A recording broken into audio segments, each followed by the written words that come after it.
Matt Lewis. Matt Lewis. Matt Lewis. Matt Lewis. Matt Lewis with the Daily Beast. He's their senior columnist. Friend of mine and friend of America. All right, everybody, welcome back to the podcast. Thank you for rating and reviewing us. Thank you for supporting us at patreon.com/Matt Lewis. Excited to have back today's guest, Ross Douthat. He's a New York Times columnist and the author of a great new book, The Deep Places, a memoir of illness and discovery. Ross Douthat, welcome back to the news. Thank you, Matt Lewis. It's been too long. It's a pleasure. It is great to talk with you, and I have to say, despite the fact that this is a serious book that grapples with serious difficulties, I loved it. I think it's a very important book, and so I'm so happy that we can talk about it today. Well, I appreciate it. I mean, I've found doing interviews so far, like, you don't want to sort of do false advertisement and tell people, oh, you know, this book is all fun and sunshine and rainbows, right? Because it's sort of a harrowing story of one man's descent into physical torment. But I do think it's a page turner, right? I mean, people, it reads pretty quickly. You know, you want to know what happens next to in the secret rural life of Ross Douthat. So anyway, I'm really glad you enjoyed it. So let's talk about it. The book starts off with you being, you're on top of the world, man. You know, you're a columnist for the New York Times.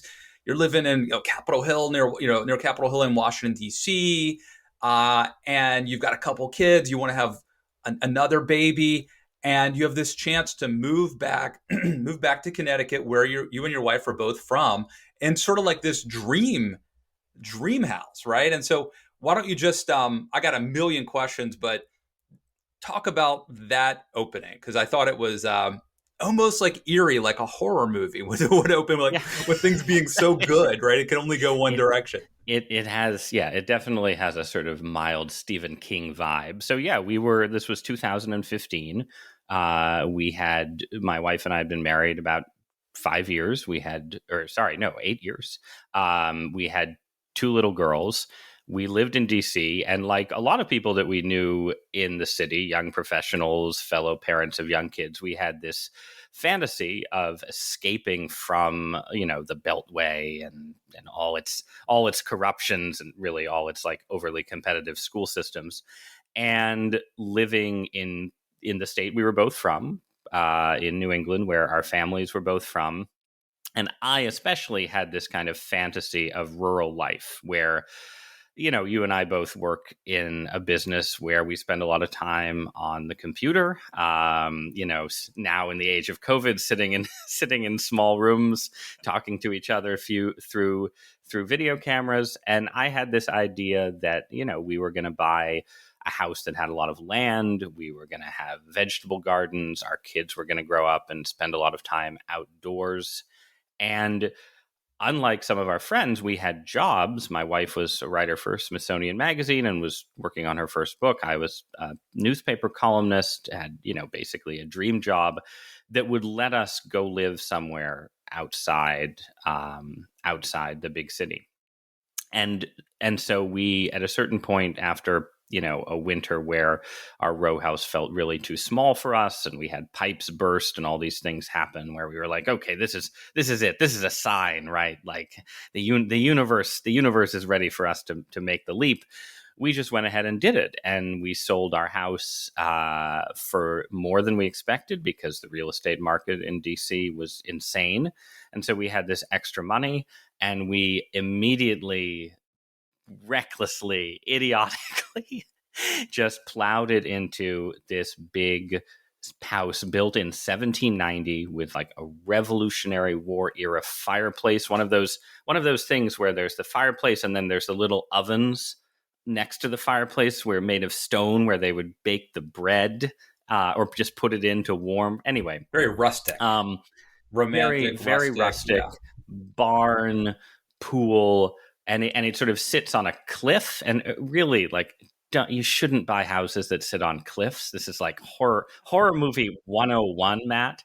But it sort of sat on like a miniature cliff a sort of multi-level rocky sort of fall down to this pasture where the previous owners had horses, and so you had sort of the view of this pasture, which is, in the spring when we bought the house, or when we made the offer on the house, it was, beautiful and green and verdant and perfect. And here, well, I can hold up the book, but the cover illustration that was chosen for the book, I think chosen really well, is more like, it's not actually a picture of it, but it's more like what that view looked like in the winter.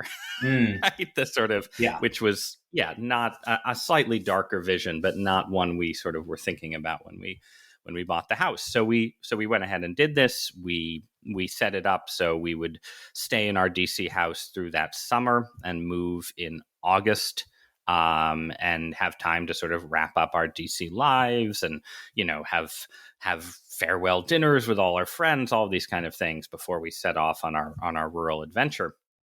And of course, what actually happened is that about, a week after we had our offer accepted, and literally the same morning that my wife got a positive pregnancy test for our third child, our son, I woke up with a swelling on my neck, a sort of red swelling around my lymph node.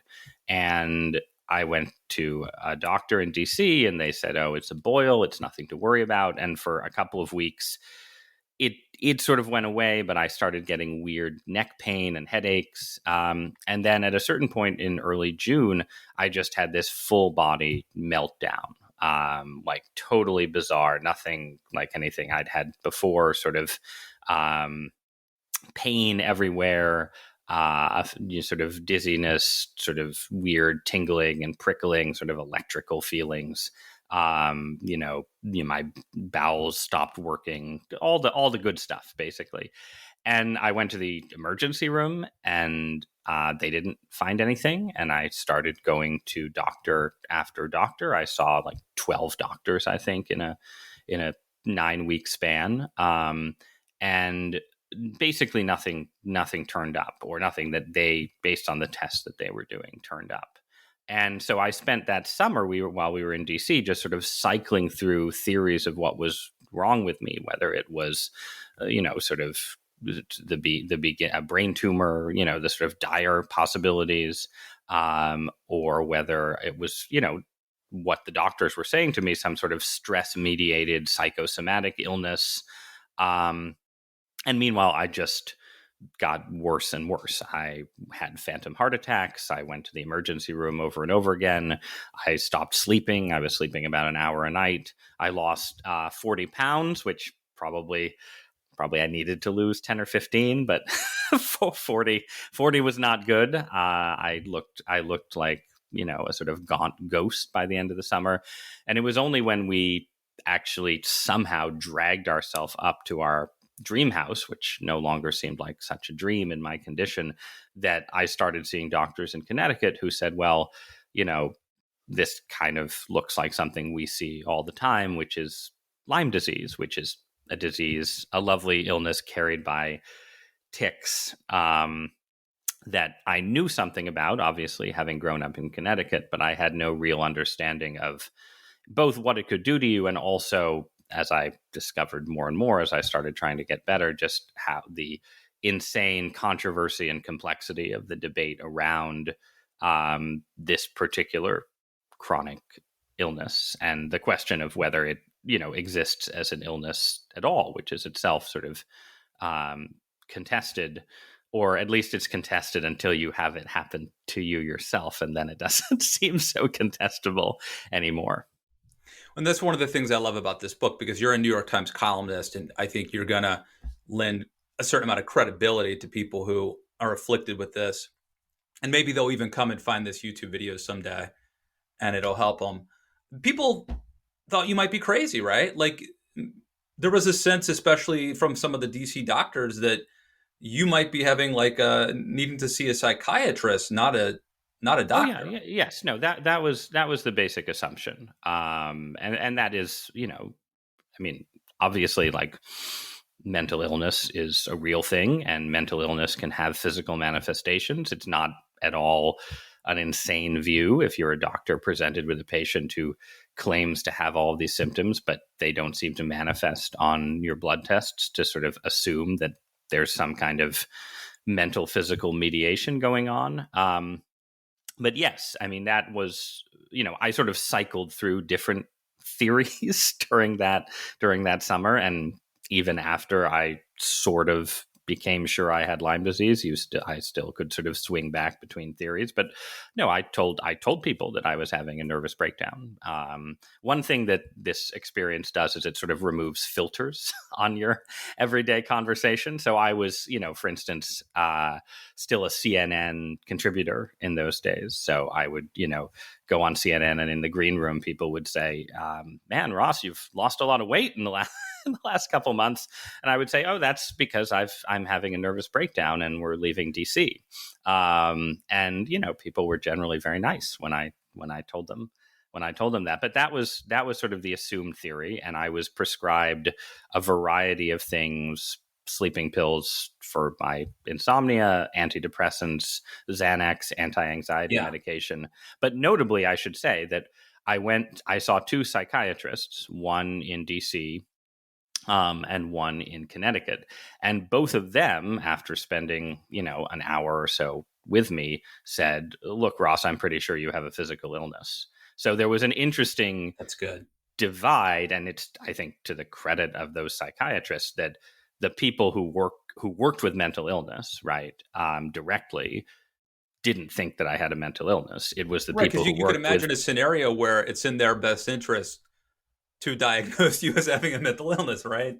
right. But it speaks well of their expertise and their seriousness. Whereas it's the doctors who are accustomed to physical illness, the assumption is, and this is obviously, there are good reasons for this in medical culture, but the assumption is if we can't figure out what's wrong with you pretty quickly, then we're going to put it in this sort of psychological problem bucket. And then there was also just, doctors, there is a lot of Lyme disease in Northern Virginia, the Appalachians. The disease has spread quite a bit from its sort of initial New England concentration, but inside Washington, D.C., right, like in Capitol Hill, in Bethesda, even, very few people are getting Lyme disease. So the doctors didn't have a lot of experience with it.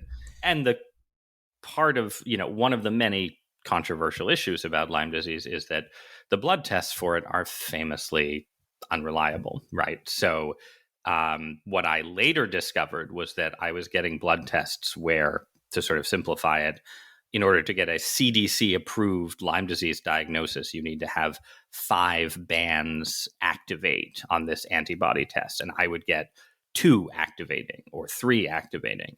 And, for doctors who really treat Lyme disease, that combined with my symptoms would be enough for a diagnosis. But if you don't see a lot of cases, you just say, well, he doesn't meet the CDC criteria, so I'll give him some Xanax. Yeah, no, I had a friend who was suffered from Lyme disease for 20 years and didn't know it because she tested negative. Right. Yes, that is incredibly common. And the truth is that, again, this is not something that I could accept when I was at my worst, and the worst went on for quite a while. But I was quite lucky in that it only took me 4 months to really sort of have doctors who would say, "Look, this is what you have, and here's how you have to deal with it." You still have it, but it's been like 6 years, and we'll talk about that process. But just for those who may be wondering, this went on for years, and we'll talk about that. I want to go back to the mental part of it though, because even if you are perfectly sane, you go a couple nights without any sleep and you may not be anymore. So like it might at some point be like, it would be hard to discern, right? I mean, if the average person goes a couple nights without sleep, they're going to go through severe depression and you're going to forget things. And here you are walking the high wire as a New York Times columnist and a CNN commentator. Did you worry that that would impact, you can't leave your job because it's a dream job and you need the insurance, presumably, to the degree Well, that and insurance and we covers had any of this, right? and we had closed on this house that, you know, cost a substantial sum of money, and we owed mortgage payments on it. And so, yeah, it was to the extent that I could keep my job, I needed to do so. And yeah, I mean, again, there is a way in which I was fortunate in that a job like mine, like the kind of work we both do, is one that doesn't require you to be in an office from 9 to 5, right? If I had been at like high powered corporate attorney, I would have lost my job, you know, or gone on extended extended unpaid leave or something very, very quickly. Any kind of job that required like being sort of with it and together from, you know, 8:30 in the morning to 6 p.m. at night, I never could have held. But my mind did still work, which was again part of the odd thing about getting, you know, having doctors say, well, your body is probably okay, and, you know, your mind is creating phantom symptoms. I that was writing a column was the only thing I could still do, right? That sort of, you know, I doing sort of analytic work, it was almost a way of sort of shutting out the feelings in your body. You sort of push your brain into the, well, you know, God help us, into the Twitter sphere, right? Or something. And it doesn't all, you know, I couldn't do it all the time, but I could do it for, you know, a 2 hour block. So yeah, I mean, you can go back, listeners, viewers can go back and reread my columns from the summer of 2015 and assess for themselves how Yeah. stable I seemed. It was also the summer, right, when literally Donald Trump comes down the escalator and the whole Trump era starts out, you know, about a month after I got sick. So there was a way in which generally I felt like, you know, it's one of those, you know, those movies where you sort of stumble into an alternative timeline by mistake, right? And that by getting sick, I had somehow taken the whole world out of like normal politics and into the madness of the Trump era. So this brings us to an aside that I want to talk about briefly. We'll just put a pin in the larger story. But I didn't know about this. You were visited by the Secret Service, Yes. and they searched your attic and your basement. What's the story? Yeah, so this is right. So there's a lot of comedy that, again, is easier to appreciate in hindsight when you get into these strange situations. But right, so we were living. So we made the move. I got a diagnosis. We were then living in the country. It was really, really. I'm sorry. It was really, really hard then for me to get better. So I went on heavy duty antibiotics and sort of stabilized myself. But actually getting rid of the disease turned out to be, yeah, an incredible challenge. So I was in this condition of kind of rural isolation for a long period of time. And at a certain point, you know, I mean, as everyone knows, right? Like journalists doing stupid things on Twitter is just sort of part of the nature of the world we live in. And one of the stupid things I did on Twitter during this period was, you know, I was thinking about Trump and how Trump had some sort of political similarities to this character in the Stephen King novel, The Dead Zone, where there's this sort of populist politician and the main character is a psychic. And he realizes that the populist politician is going to bring about nuclear war. And so he goes through this agony. This is also a movie with Christopher Walken and a TV show. So there are many ways to encounter it. But he goes through this agony and decides he has to assassinate this candidate to save the world. And he tries it, and the assassination fails, but the candidate picks up a baby to shield himself. And that is, you know, this career-ending right thing. And so the world is saved even without the assassination happening. And for some reason, I took a clip from the Christopher Walken movie of, you know, I think of the scene where the guy is holding up the baby. And I said, maybe this is how the Trump campaign will end.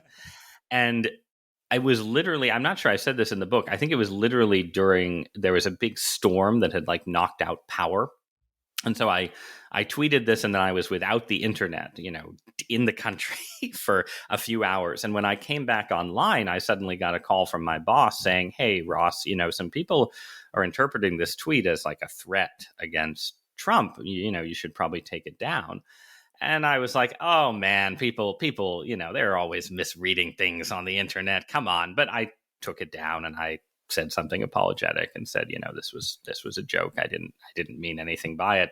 Then we, take our family. By that point, our son had been born, so we had a newborn baby, and we went and, wandered around the mall as we would do sometimes in those days, and ended up eating, I think, at Chick-fil-A.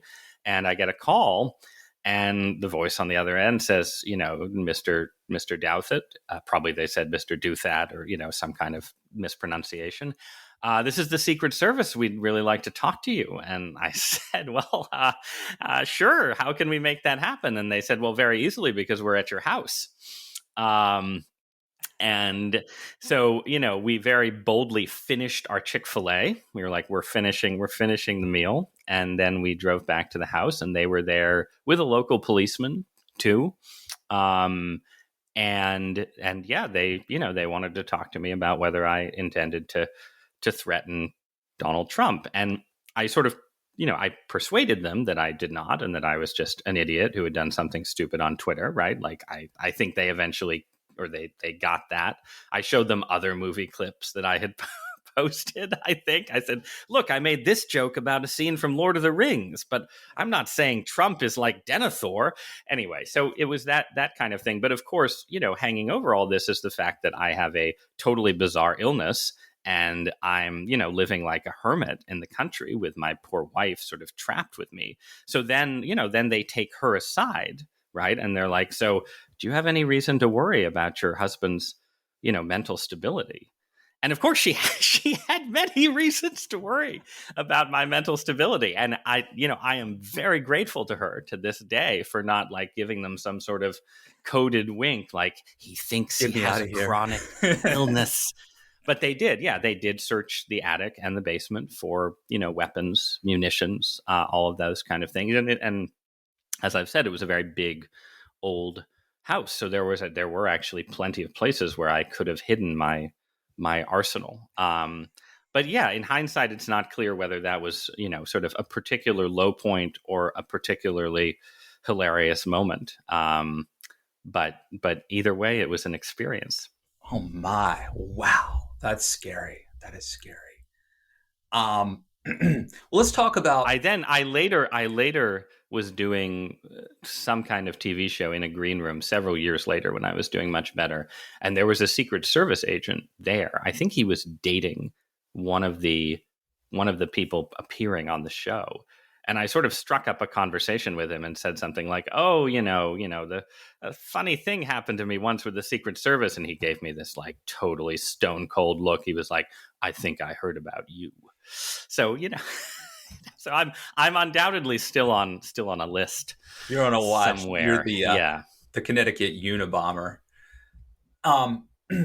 So another scary revelation is that that we can't trust medicine and doctors. I think that we have this naive belief in this country and this century that go to the doctors and they'll take care of you, and they know more than you do, and medicine can cure anything unless you have a couple of things, right? And at the very least, they will know. They'll be able to like accurately diagnose you, and it seems like this book really pulls the mask down. This so to speak, right? Yeah, I mean, I do want to be clear that modern medical science works incredibly well and does all kinds of things to save, prolong, and preserve life that I'm incredibly grateful for. And most of what I did to get better came in one way or another from specific doctors, researchers, from forms of medical science, right? So this book is not a critique of sort of the idea of, medical knowledge as a guide to health.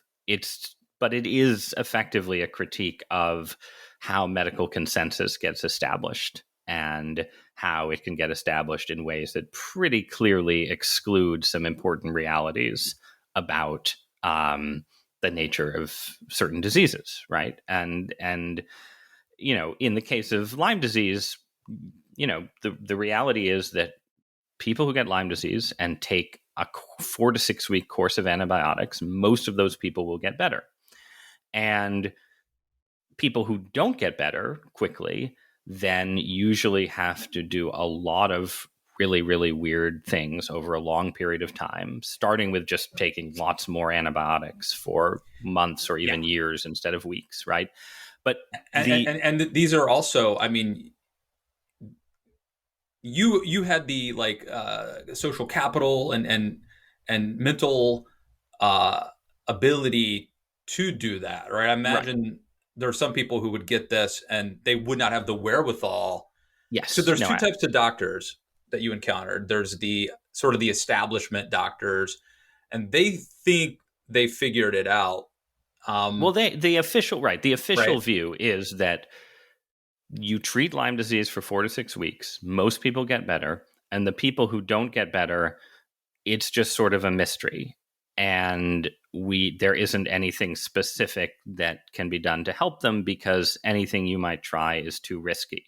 And so then there are various sort of sub views of what is actually wrong with those people, right? There's a view that, they have that they're attention seekers and hypochondriacs. There's a more sympathetic view that it's, sort of psychogenic in some more mysterious way. There's what I think is probably the most widely held view among people who take it seriously, which is that the infection is gone, but your immune system can't stop overreacting, right? So that it's you have sort of an immunological disease in the style of lupus or multiple sclerosis or things like this, right? But all of those views cash out as you shouldn't try and treat the disease anymore. You certainly shouldn't keep taking antibiotics. You shouldn't act like you still have a live infection. So that is the official view. You could, if you had done that, you would be miserable, right? You would have been accepting that you have this chronic, debilitating disease, and that it might just be in your head, but you would have been miserable. That was not really a good option. No, and I mean, again, this is sort of a way in which I was fortunate in that there are people who have Lyme disease in a chronic form for whom it sort of creeps up on you. You'll take a dose of antibiotics, you'll feel better for a while, and then you'll gradually get worse and worse. And I was much sicker than that, which meant that I couldn't I literally could not stop the antibiotics without sort of falling off a cliff. So I would have phases where I would say, all right, I'm not going to be crazy. I'm going to listen to the official view. I'm going to stop taking antibiotics and just sort of wait to gradually feel better. And every time I did that, I just became much, much, much worse. And it was very clear that only the antibiotics were stabilizing me, which in turn is what this dissenting group of doctors thinks is going on, right? Namely that in most of these cases, not all, there's lots of diversity, but in most of these cases, people still have an infection. And the infection, the bacteria that causes Lyme disease is famously elusive. It evades your immune system. It evades antibiotics. It burrows deep into, joints, tissue. It sort of gets, where you don't get a lot of blood flow penetrating. And so their view is basically, it's for a bunch of people, thousands and thousands of people, 4 weeks of antibiotics isn't enough, and you have to do more complicated things. And in my case, that view was absolutely correct. Only by doing more complicated things over this multi-year period was I able to sort of go from being a shell of my former self to being, at this point, sort of 90 to 95% of what I was before. You said invading a few times, and there are two kind of analogies that you use in the book that really hit me as I was reading it. Like, one is the military analogy, right? And so there's a danger that your body is the village and you have to destroy the village to save the village. Right? There are holistic medicine people, experts who think that antibiotics are overprescribed and that you would actually be damaging yourself in order to try to kill this bacteria. Right. The other analogy, this thing like it feels like it's sort of you're bombing it, and it's sort of hiding and mutating, and there's a certain time if you take the antibiotic it actually works better than others, or and you mentioned like demonic possession, and I know you don't think this is literally demonic possession, but when I was reading it, the military analogy and the possession analogy both really kept popping up to me. Yeah, so the military analogy, right, is one that is common in how we talk about disease. People are always talking about how they're battling their illness. But it also, as you say, there's sort of a critique of it, which says, look, one, people aren't really like, you're implying that people have this responsibility, right, for whether they get better or not. And that's not really a fair way to look at illness, right? The idea, he lost his battle to cancer, right? There's that great Norm Macdonald joke where he says, well, I'm pretty sure if you die, the cancer dies too. So that's at least a draw, right? So there are definitely limits to how far you want to push the military analogy. But when you're in a sort of this kind of chronic situation where you can feel that there are things in your body that are not supposed to be there, that your own immune system isn't sort of competent to deal with, it really is hard to avoid the sense that you are fighting this kind of weird counterinsurgency. And you're trying to basically do two things at once. You're trying to put things into your body that will kill or weaken the literal bacteria. And then you're also trying to do things sort of in a more holistic sense that make your body healthier so it can fight the disease itself. And you can't just do the first thing for the same reason that you can't just, fight for the same reason we didn't win the Vietnam War, right? Like in the end, you need sort of troops who are native to the country to be able to finally win the war.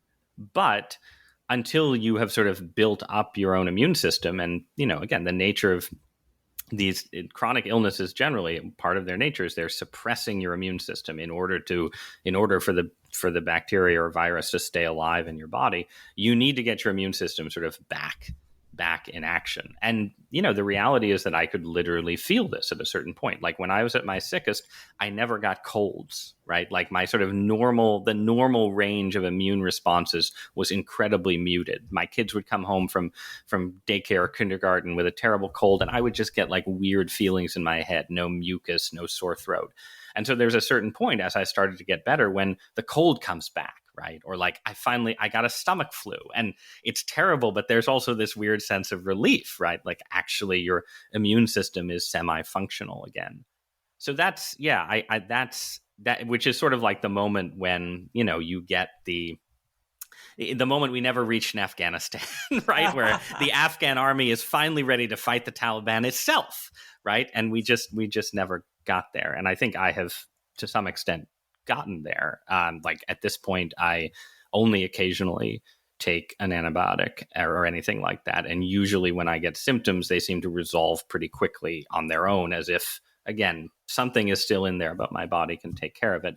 And then, the possession stuff, I mean, it's not like, I'm a Roman Catholic who thinks that demonic possession is quite real, and getting a chronic illness is not the same thing at all as being possessed by a malignant spirit.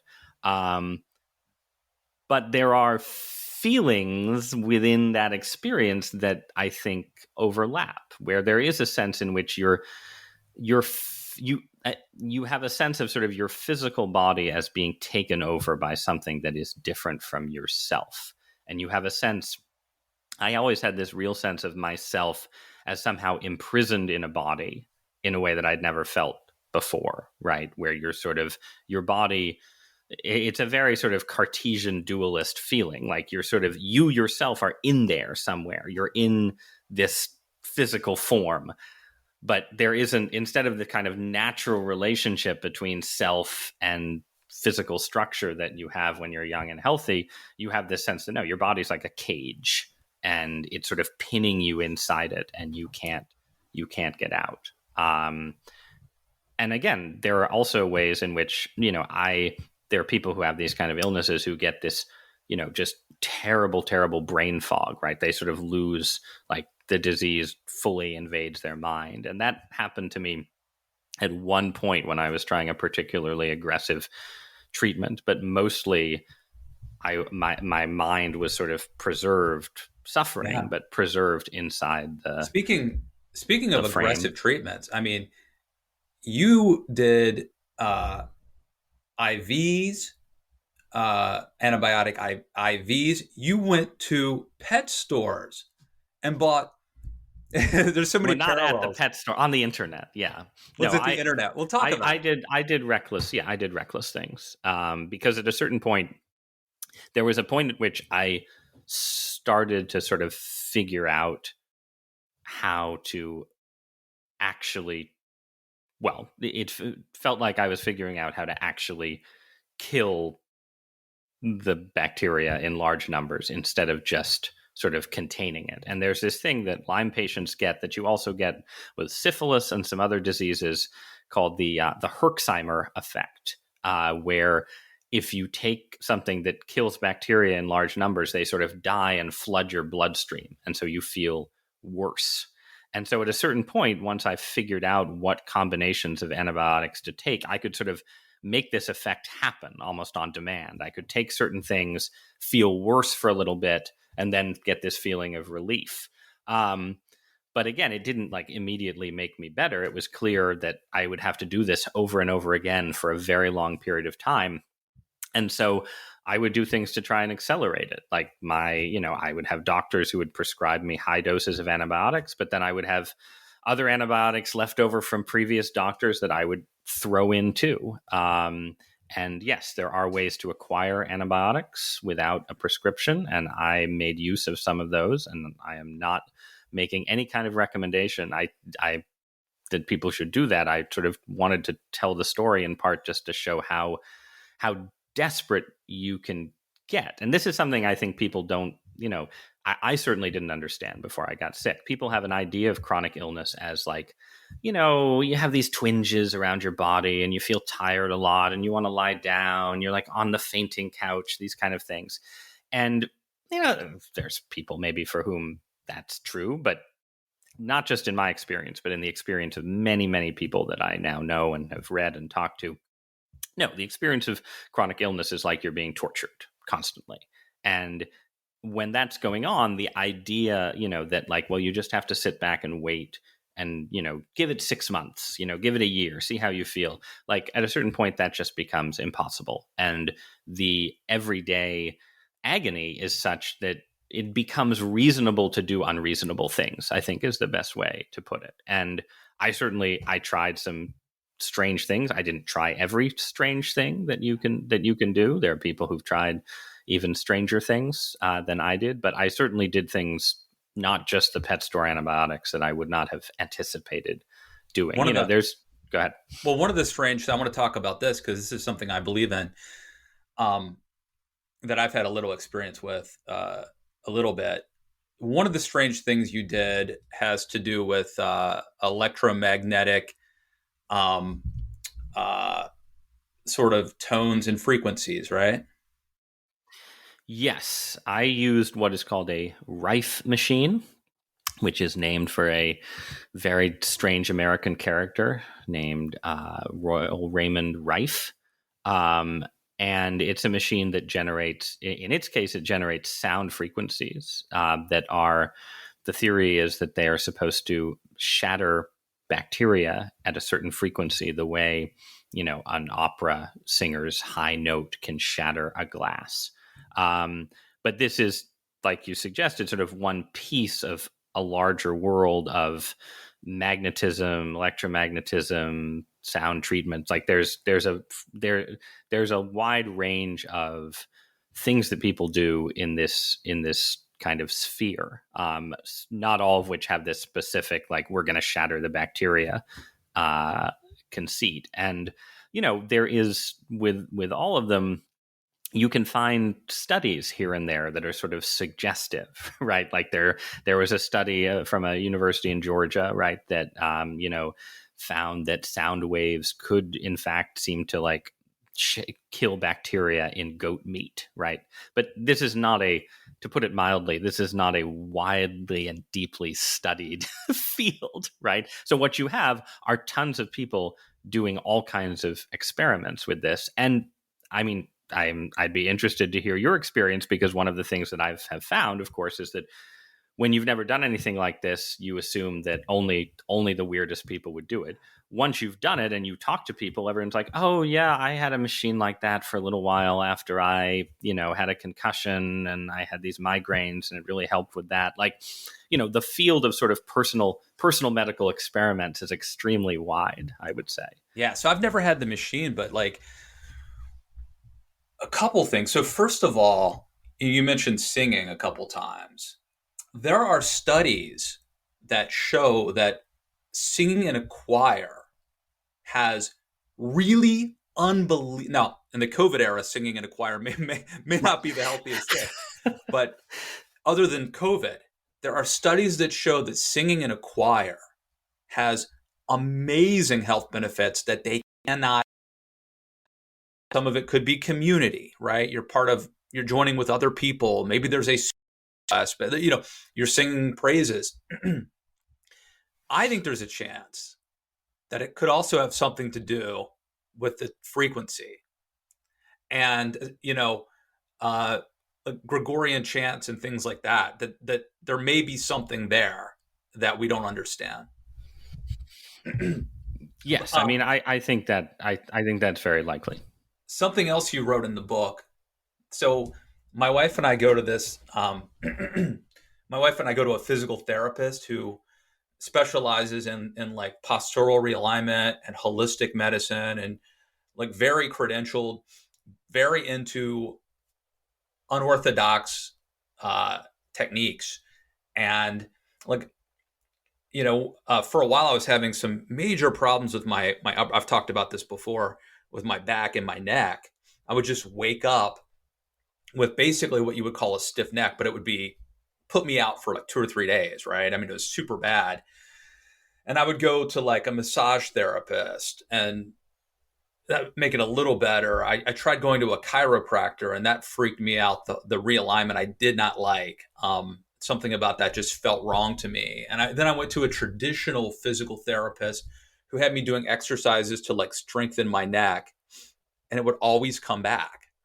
So finally I went to, and my wife, who's a very pragmatic person, was going to this woman, this hippy dippy therapist, and I was like, if my wife says that there's something to this, I'm going to try it, because my wife is like, no BS. And I go to her and she's like, oh, you're breathing wrong. And I'm like, come on, breathing is like innate. And she's like, she taught me how to breathe, and I haven't had the problem for like 5 years. It totally went away. So then I started seeing her, and she does stuff with like tuning forks and stuff like that. And here's the part that you mentioned in the book. She's done this to me before, where like I'll complain of something and she'll start like poking around, and then she'll be like, oh, this is your problem. And like, amazingly, she's right.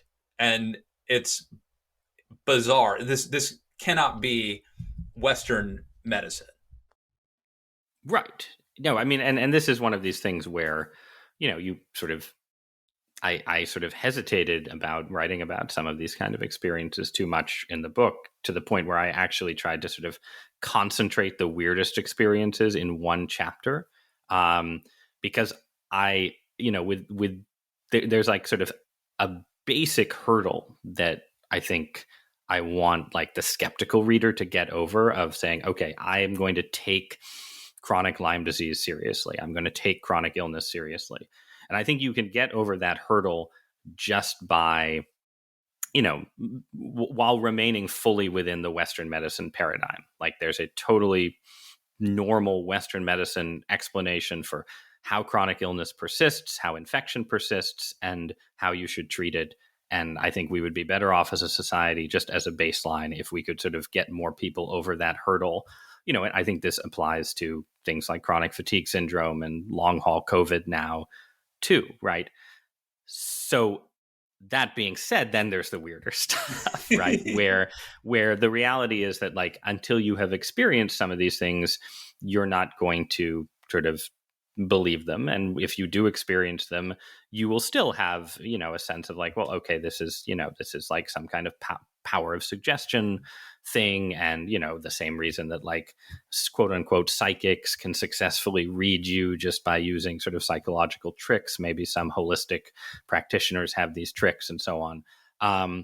But the truth is there's a lot of weird stuff out there. And there's this whole realm, right, of people, sort of people think of like chiropractors as the kind of people who sort of realign you, right? Take some piece of muscle next to your bone and yank it into place and so on. But then in sort of the zone of chiropractic and osteopathy, right, there are people who, you will go to see them and they won't even really touch you. They'll sort of move their hands around you. And we'll just say that odd things can happen in there. And again, I don't expect the skeptical reader to necessarily be persuaded by all of that. And I would just be happy if the skeptic were persuaded to sort of take the idea that sick people should take more antibiotics sometimes seriously. But yeah, you change, experiences like these change to some extent. Well, I also had a different therapist who would use sort of, I guess, current on me. And I found it to be, it has to do with, I mean, I'm sure it's considered mumbo jumbo by a lot of people, but it has to do with like the parasympathetic nerve and the fight or flight response. And I can just tell you, I found it to be incredibly relaxing. But as a Christian, this is an area where I was also, a little bit concerned about. I remember one time one of our therapists was, we're having one of our boys had a physical issue or something, and she was like, at this time of day, have them sit by the computer, and I'm going to think about that. And I was like, no, that feels too spiritual to me. You know what I mean? Like, and I guess my question for you is two-part. As a Catholic, how did this whole experience impact your faith life? And also, like, did the kind of mystical part of your of your recuperation, like, did that concern you at all in terms of being like the occult or something like that? Yeah. So there was one, I mentioned this in the book, right? There was one person I saw who, sort of did the full crystals and tarot cards thing, not in what she was doing. I actually saw her for vitamin C infusions, which is, on the scale of alternative medicine things, it's relatively banal and was not particularly transformative for me. But certainly, yeah, there's this sort of moment when you as a Catholic Christian, in my case, are lying on the table looking up at the tarot deck on the wall next to you, thinking, have I taken a wrong turn here? But my general view is, right, that, like, I think there is sort of a zone of sort of spiritual reality. Now we're really wandering into speculative territory. I think there is a zone. There's a zone. Let me just say, though, I think you were brave in this book by putting it all out there. I really admire that. You did. Put that on the cover. Yeah. No. This book is an act of exposure, definitely. And some people may find some of my analysis of, like, electoral politics less convincing after they've realized that I've allowed chiropractors to place magnets around my body. But no, I think that there is a zone of both spiritual and psychological realities that are sort of, that are sort of what's the word I'm looking for? Sort of between heaven and hell, right? You might say, and it's it's risky, I think, to go into those zones too much, right? Like, I had you mentioned this sort of electrostimulation. I had a friend who did a version of that. She was having terrible lower back pain, or what she thought was terrible lower back pain, and she did this kind of nerve stimulation on it, and it sort of it had a terrible result where it sort of like made her whole body kind of feel like it was going haywire. And later she sort of did some research and realized that like this treatment she did was connected to some ideas in Eastern medicine about, sort of like releasing some kind of dragon energy that's coiled at the base of your spine, right? And one of one of my takeaways from her story was, this could be totally real, and maybe sometimes you don't want to release the dragon energy coiled at the base of your spine. Look what right? happened when Charlie Sheen released the dragon energy. Well, that's right. Well, that's its own right. Yeah. So I mean, I think it's really important to stress, not just the dangers of taking too many antibiotics that you've purchased, without a prescription, but also, sort of psychological and spiritual perils that lie in these sort of experimental borderlands. I think those perils are real. At the same time, like most human beings throughout most of history have lived more of their lives in those borderlands than we do, right? Like, that and that's and when you have these kind of extreme experiences, you recognize that, there are ways in which, the borderlands are also places where you gain real knowledge about yourself, knowledge about the nature of the universe, maybe knowledge about God. And I didn't have like sort of radical mystical experiences in the course of this illness. There were no sort of, the veil was not torn. The angels did not descend to minister to me. But I had some weird physical experiences that were linked to prayer, confession, religious practice, asking particular saints for help. That, again, I put some of that in the book. And yeah, there's ways, I think there's ways in which, you just become, when you're in an extreme state, you become more radically permeable. And that can be dangerous. And things can sort of, you can expose yourself to things that you shouldn't have. But in your vulnerability, you can also maybe connect to things that we as human beings should want to be connected to as well. Your wife, your poor wife, your poor wife. She's pregnant at this point. She's having a baby. She's got 2 other kids to watch, to take care of. She's got a new house. She's got a husband who may or may not be going insane. She's got a husband who's sneaking a machine that releases frequencies into the house. She's got a husband who the Secret Service shows up. Yes. Like, was there ever, like, when they say for death do us part, better, sickness and health, in sickness and in health. That's I put a big bumper sticker over our bed to remind her of that promise throughout. No, that's not. I mean, my wife. True, I told my wife she got to read this book. We were talking about it last night, and the first thing my wife asked was like, how close did they come to getting divorced? Yeah, and I mean, I try to be sort of honest about that in the book, that it was brutal for the marriage at the worst of it, right? And we would sort of have this cycle where when I would feel at my worst, Abby, my wife, would be sort of heroic and would be basically like carrying the family.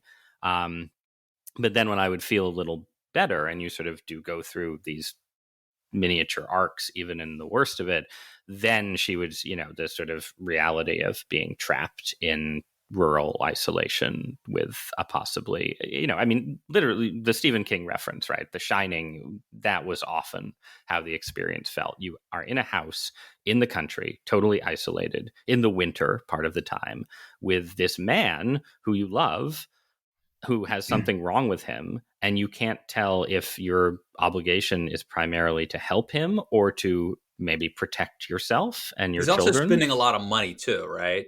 The money is going through his fingers. He's still working. Like, that was, I could always say to her, like, I'm still earning a salary from the newspaper of record, God help me.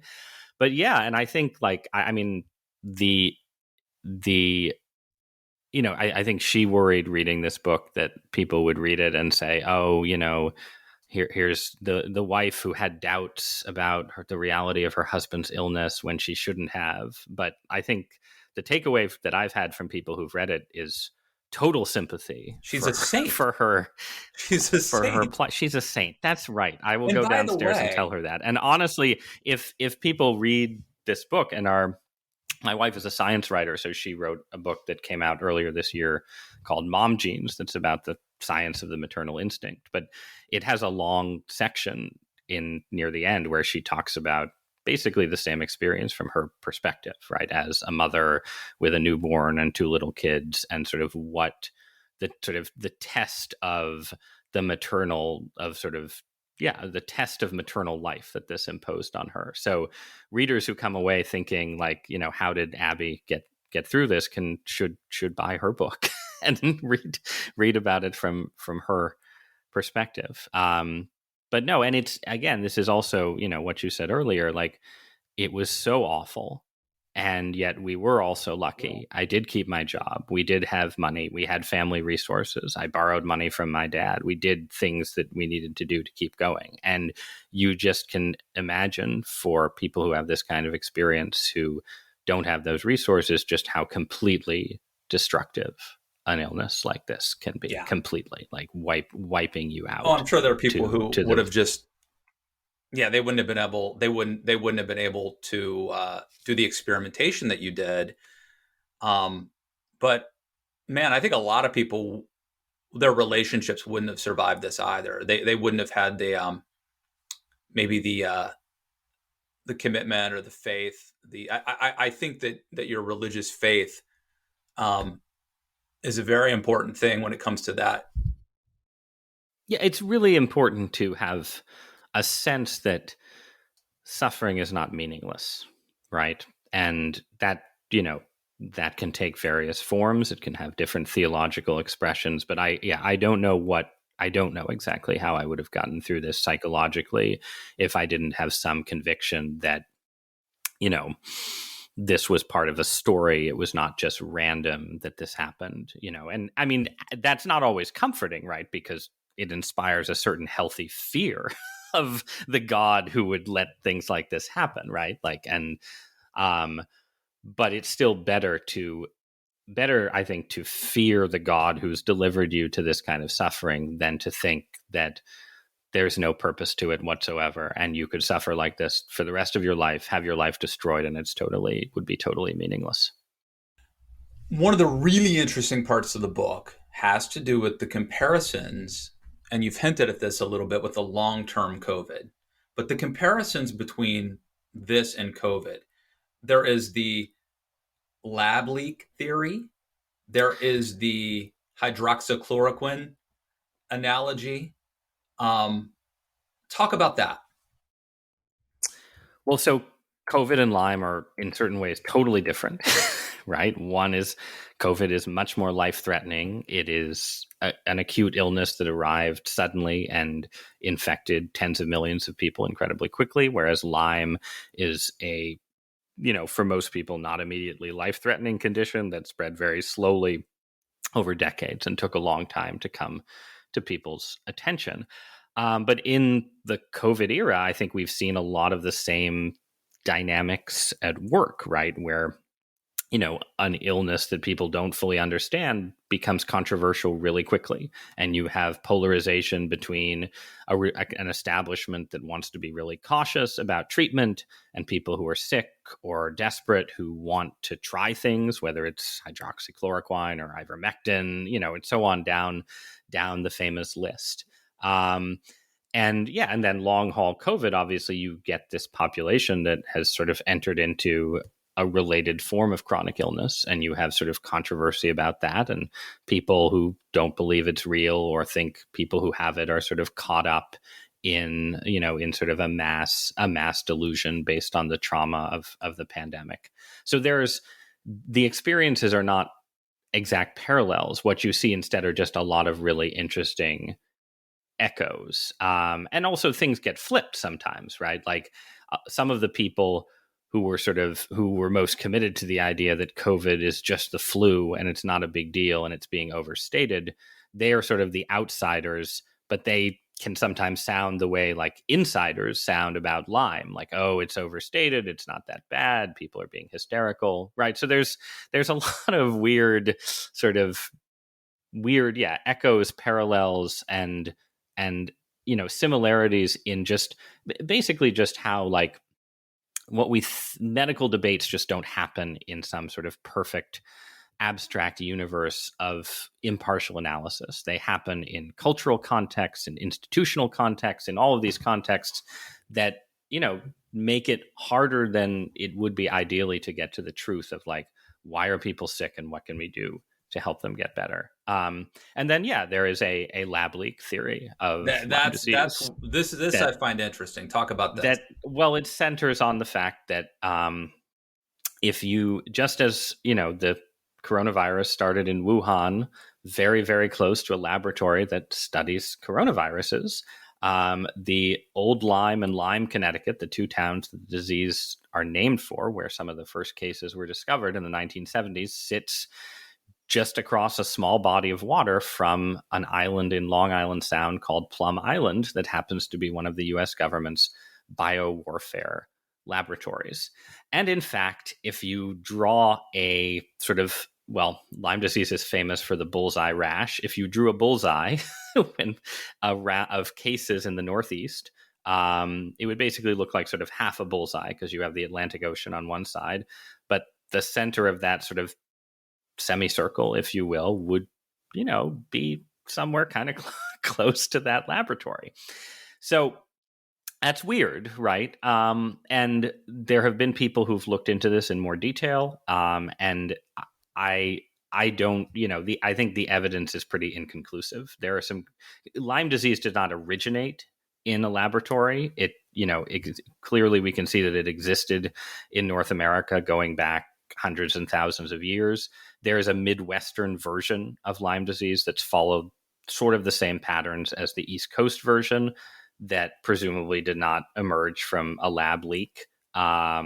So there are good reasons to think, no, this is just a natural disease that spread because basically we built suburbs, we cut up the woods, we came in contact with deer carrying ticks in larger numbers, and we got an epidemic. But it's still kind of weird because they did, and there isn't any definite evidence that the lab experimented with deer ticks in particular or with the Lyme bacteria. But they did do tick experiments. They did experiment with ticks. It is pretty easy to see how you could have had a leak, like it's on a migratory bird route, right? So you could, anyway, I guess my own book basically says I'm not convinced by the lab leak theory, but it certainly merits attention and investigation because, as with Wuhan, it's a little strange, I guess, is the best way to put it. As you can see, Ross did not pull any punches in this book. And I think that you should read it because the process, it's actually, as we noted at the top, Ross, it's a surprisingly easy read, but it also going through the experience of reading it, I think will allow people to kind of identify with what you were going through at the time in a way that like a conversation about it can't do. So I think we have really, teased it. People should get the book. It's called The Deep Places, a Memoir of Illness and Discovery.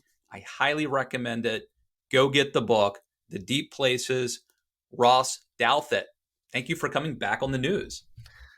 Matt, thank you so much for having me. This was a great pleasure. And good luck, with all of your own experiments on the edges of medicine. If you like this podcast, rate and review it on iTunes. Follow Matt on Twitter at Matt K. Lewis. Thank you for listening to Matt Lewis and the News.